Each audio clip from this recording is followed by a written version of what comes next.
মা খেতে দাও। কি রান্না করেছো আজকে? রান্না করেছি পেঁয়াজ লঙ্কা দিয়ে ভেজে তারপরে আলু সিদ্ধ মেখেছি। এই যে কাছে নিয়ে এসে দেখা। তারপরে রান্না করেছি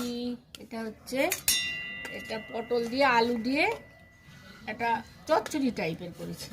হ্যাঁ, আলু আর কাঁচা লঙ্কা কালো জিরে ফোড়ন দিয়েছি। আর এখানে করেছি উচ্ছে দিয়ে ডাল, তেতো ডাল, মটর ডাল। এই যে এখানে উচ্ছে দিয়ে ডাল করেছি। আর এখানে আছে এঁচোড়ের তরকারি, আর এটা পাঁপড় ভাজা। এই আজকের মেনু। খেয়ে নাও।